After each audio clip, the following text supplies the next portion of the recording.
Hello বন্ধুরা, তো অষ্টমীর দিন বিকালবেলা আমরা গেছিলাম গড়ে গেছিলাম মা মাসি দিদিদের সাথে। তো সবাই গেছিলাম, সবাই বলতে মা, ছোটো মাসির মেয়ে পিউ, বড়দির মেয়ে মানি, গোল্টু বাবা, তারপরে মেজদি, হানি, তারপরে শেষদি, নয়না, আমি আর মাম্মা। তো আমরা দুটো টোটো ভাড়া করেছিলাম, একটাতে আমি, মানি, মা, ছোটো মাসি, পিউ বসছিল আর মামাম ছিল, আর একটাতে বড়দি, মেজদি, শেষদি আর নয়না, হানি ছিল। তো যাই হোক, আমাদের গড়টা হচ্ছে সেন্ট্রালের কাছে। সেন্ট্রাল যে এটা হচ্ছে সেন্ট্রাল বাস স্ট্যান্ড, এর পাশ দিয়ে বেঁকে যেতে হবে, ডান দিকেই গেলে গড় পড়ে। তো যাই হোক, গড় হচ্ছে অনেকেই মনে প্রশ্ন হতে পারে গড় সেটা কি। গড় অ্যাকচুয়ালি একটা জায়গার নাম দেওয়া হয়েছে যেখানে রাজার বাড়ি ছিল। এখন রাজার বাড়ি তো নেই সেখানে, কিন্তু রাজার বংশধরদের বা প্রজন্মদের যারা রাজবাড়ি রক্ষণাবেক্ষণ করতো তাদের বাড়ি আছে।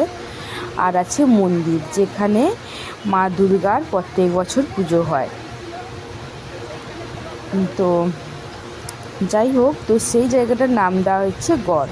দেখো কত মানুষ গড় থেকে ঠাকুর দেখে বাড়ি ফিরছে। তো আমরা যাচ্ছি। যাই হোক, প্রত্যেক বছর ভালো করেই মেলা বসে সেখানে, মানে অনেক দোকানপাট বসে, মানে সব কিছুর দোকানপাট, মানে কি নেই বলতে পারো। আর কথিত আছে যে রাজবাড়ির যে গড়ে কোনো রাজবাড়ির বা রাজার কোনো বংশধর নেই, এই জন্য কারণ রাজাকে অভিশাপ দিয়েছিল ওনাদের কুলপুরোহিতকে বাড়ির ভেতর ঢুকে তাতে লঙ্কা ধুনা দেওয়া হয়েছিল, যাতে কুলপুরোহিত রেগে গিয়ে অভিশাপ দেয়। তো সেই হিসেবেই কুলপুরোহিত অভিশাপ দিয়েছিল, আর রাজার কোনো বংশধরও নেই, তো যার জন্য পুজো হয় না। আচ্ছা, এখানে মা দুর্গা পশ্চিম দিকে বিরাজ করেন, কারণ পশ্চিম দিকে থাকে এই জন্য কথিত আছে একবার যারা ঠাকুরের নাম করতে আসে, তো ওদের বংশ পরম করে এসেছিলো, তো কোনো এক বছর ওনাদের না ডেকে অন্য দলকে ডাকা হয়। তো যখন অন্য দল আসে, তো যেই দলকে ডাকা হয়নি, যারা করে আসতো আগের থেকে, তো তারা পুকুর পাড়ে মন খারাপ করে মায়ের আরাধনা করছিল। তো ঠাকুরের মুখ নাকি ওই দিকে বেঁকে যায়, তো তারপর থেকে ওই দিকে ঘুরে যায়। তো তারপর থেকে নাকি ঠাকুর ওই দিকে মুখ করেই পুজো হয়। তো যাই হোক, ঠাকুর পশ্চিম দিকে অবস্থান করে। এই যে আমরা পৌঁছে গেছি, টোটো ভাড়া দিয়ে, টোটো টাকা দিয়ে আমরা এবারে মন্দিরের দিকে এগোচ্ছি। তো দেখতেই পাচ্ছ চারিদিকে দোকানপাট আর মানুষের সমাগম। বলেছিলাম না, সব দোকান পাবে, সব, মানে কি নেই, মানে স্টেশনারি দোকান থেকে, খাওয়ার দোকান থেকে, লোহার দোকান থেকে, বাচ্চাদের খেলনা, জুতো, চশমা, সব দোকান, মালাই, মানে কি, মানে এমন কোনো দোকান নেই যে ওখানে বসে না।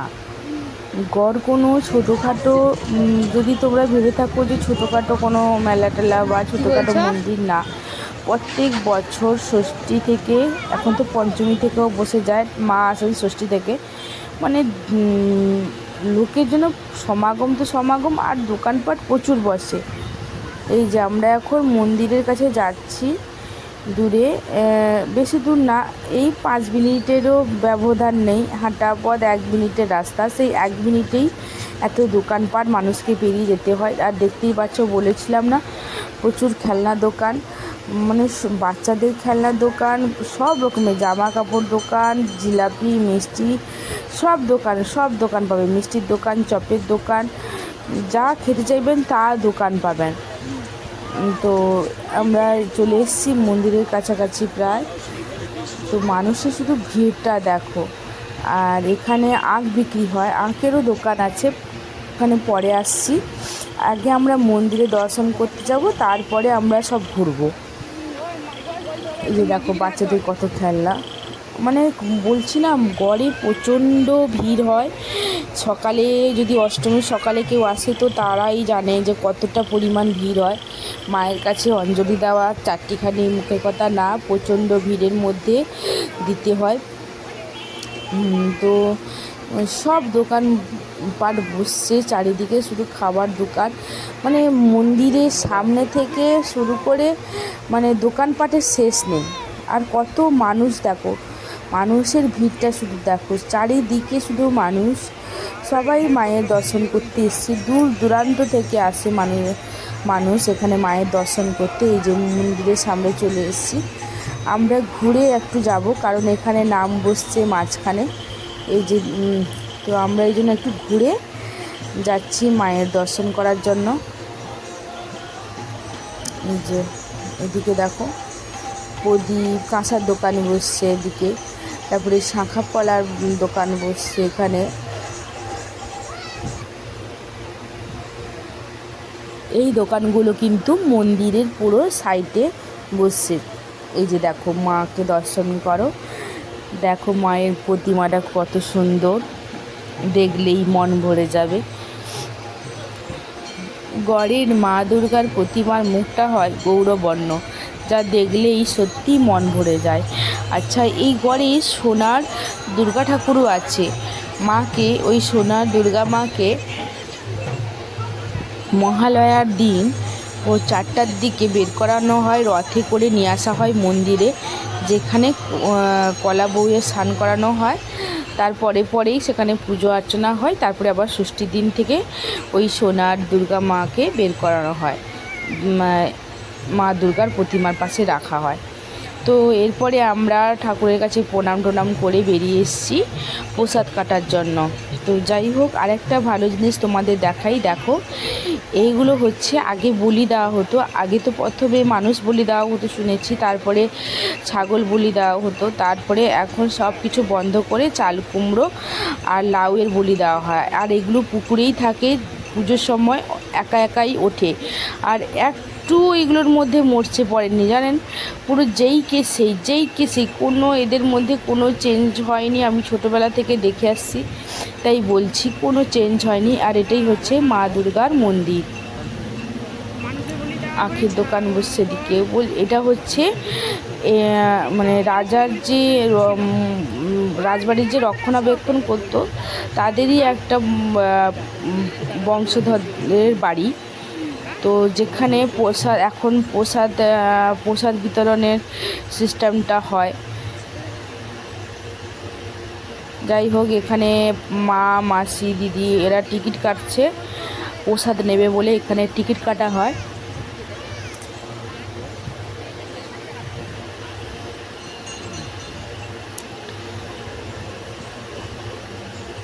যে আগে হতো, আজকে টিকিট কেটে নিলে একদিন পরে প্রসাদ দিত, কিন্তু এখন টিকিট কাটা আলাদা জায়গায় হয়, প্রসাদ দেওয়াও আলাদা জায়গায় হয়। এই যে দিদি, এই যে এখানে এই যে দিদি প্রসাদ নিয়ে এসছে, দিয়ে আমাদেরকে সবাইকে দিচ্ছে। এখানে মা দাঁড়িয়ে আছে। প্রসাদটা এত টেস্টি হয়, ওই কাজু দিয়ে করে প্রসাদটা, খুবই টেস্টি হয়, মানে খেলেই মন ভরে যাবে। আর মানে যারা গড়ের প্রসাদ খেয়েছে তারাই জানে যে কতটা টেস্টি হয়। তো এরকম মাটির ভাঁড়ে করে দেওয়া হয়। এই যে এইখানটায় প্রসাদ দিচ্ছে মাটির ভাঁড়ে করে।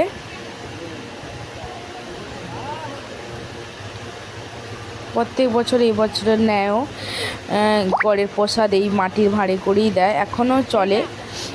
আর এই রীতি আশা করি সবসময় যেন চলবে। তো এইখানে মাটির ভাঁড়গুলো পরিষ্কার করা হচ্ছে, মোছা হচ্ছে এই ঘরটাতে। আচ্ছা, তো আরেকটু চলো আরেকটা জিনিস দেখাই।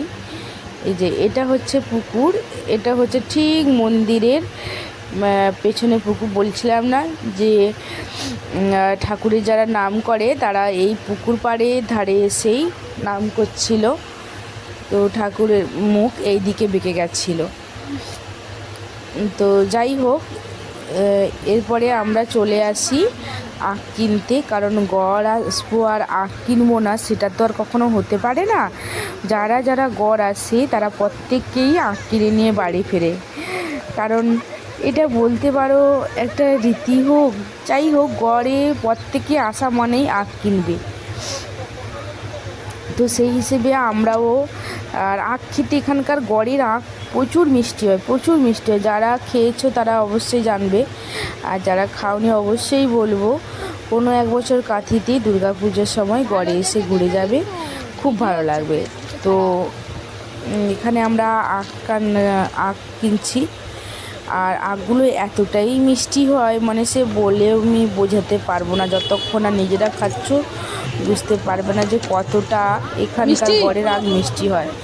আর চেকও করতে দেয় যে মিষ্টি কিনা দেখুন খেয়ে। তো নিয়ে যাচ্ছি আমরা, এইটুকুই আখ নিয়ে যাচ্ছি, কারণ কেউ হাতে ধরে নিয়ে যাবে না। আগে তো আমরা গড়ে আসতাম, ঠাকুর দেখতাম, অঞ্জলি দিতাম, দিয়ে এখানে আখ কিনে আখ খেতাম, তারপরে বাড়ি যেতাম। তো যাই হোক, এরপরে আমরা এগোবো বাড়ি যাওয়ার রাস্তায়, কারণ গড়ে ঠাকুর দেখা হয়ে গেছে। এরপরে আর একটা দুটো ঠাকুর দেখে আমরা কিন্তু বাড়ি ফিরব। আচ্ছা, এখানে গড় যাওয়ার রাস্তায় আমার মেজদি কাকুর অফিস পড়ে। তো যাই হোক, ওনার দিদি ওনাকে ফোন করছিল দেখা করার জন্য। তো ওনার সাথে দেখা হলো, তো আমাদের তেষ্টা পেয়েছিল। তো যাই হোক, মেসোমশাইয়ের অফিসে আমরা জল খেয়ে একটু বেরিয়ে যাব কোয়ার্টারে। এখন তো অফিস বন্ধ আছে, কোয়ার্টারে জল খেয়ে আমরা বেরিয়ে যাব। তো এরপরে আমরা যাব কিন্তু নান্দনিকে ক্লাবে, সেটা আর পরে একবার ভিডিও করে দেখাবো।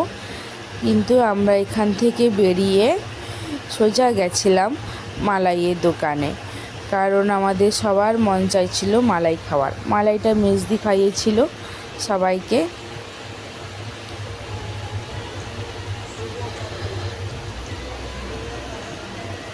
সবাই মালাই খেয়েছিলাম আমরা, আর মালাই খেয়ে আমি তো বলেছিলাম যে আমি বাড়ি চলে যাব, কারণ আমার মেয়েকে নিয়ে আমি আর থাকতে